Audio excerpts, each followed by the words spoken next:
You know his face, the kid from The Wire, the footballer from Friday Night Lights, the relentless Adonis Creed, and the revolutionary Killmonger. But Michael B. Jordan himself has always remained somewhat of a mystery. I think that's why so many of you asked for this deep dive. So without further ado, here is all of the stuff that hasn't been covered much by mainstream media. Let's get into it. Michael Bakari Jordan was born on February 9th, 1987 in Santa Ana, California. When he was about 2 years old, the family moved to Newark, New Jersey, where he grew up with his parents, Donna, who was a teacher and a guidance counselor, and Michael A. Jordan, who worked at JFK and later ran a catering business. He has two siblings, Jamila and Khalid. He attended Newark Arts High School, where his mum also taught. He started his career, like many other actors, as a child model, catalogue and retail gigs for brands like Toys R Us, before working his way up to acting in about 1999 with bit parts on Cosby and The Sopranos, and then his first known film role in Hardball in 2001. Multiple sources and Michael himself have said that in high school he was an introverted geek. He loved anime and comics and obviously movies, but he was not in the popular crew and he was not the kind of guy that the high school girls were going for. Rapper turned podcaster L'Oreal described going to high school with him. She called him, and I quote, a nice, corny guy. She said, to be honest with you, we teased him all the time because his name was Michael Jordan. Let's start there. And he was no Michael Jordan. And she kept going. She said he would also come into school with his headshot. We lived in Newark. That's the hood. We would make fun of him, like, what are you going to do with your stupid headshot? But then she went on to say, and now look at him. Science together in Newark. And to be honest with you, we teased him all the damn time because his name was Michael Jordan. Let's start there. And he was no Michael Jordan. And then he also would come to school with headshot. And back then, that was like in the hood. We lived in Newark. Yeah. Like that's the hood. You know what I mean? So we would make fun of him, like, what you gonna do with your little stupid headshots? Like, and now look at him. Now look at him. He got that Black Panther money.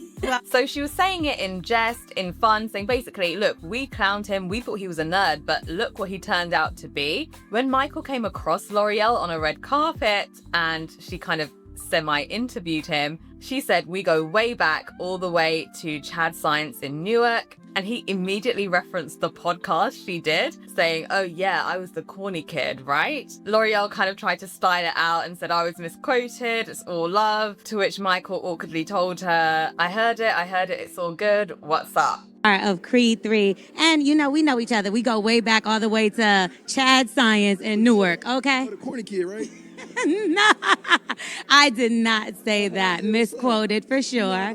No, you did not hear me say. I said we used to make fun of the name. But yeah, he is obviously killing things out here. To me, this entire interaction tells us a lot about Michael B. It shows that he's plugged into the culture enough to hear about what a random podcaster is saying about him. No offense to L'Oreal, but her podcast isn't one of the main highly publicized ones. So the fact that Michael B is reading his own press to that degree, like this very granular level, is quite interesting to me.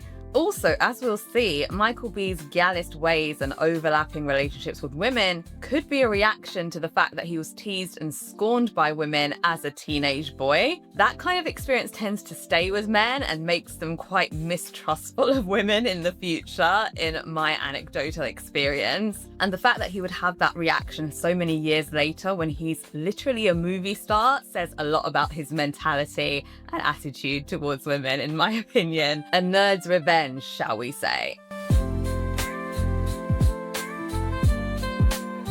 So looking at Michael B's rise to prominence, I think that audiences first saw his talent very clearly when he played Wallace in The Wire. He injected some real heart into his portrayal of fragile, conscience-struck teenager growing up in poverty. It showed a dramatic range, which seemed far beyond his age, and he was only on there for a single season, and it really created a big impression. Bit parts on soap operas followed that, and then he was in Friday Night Lights, playing that footballer guy, Vince Howard. But a pivotal moment in his career was when he worked with director Ryan Coogler on the movie Fruitvale Station in 2013. That was the beginning of a very long and fruitful partnership for both of them. He later appeared in the Coogler-directed Creed in 2015, and that really put his career on the A-list track.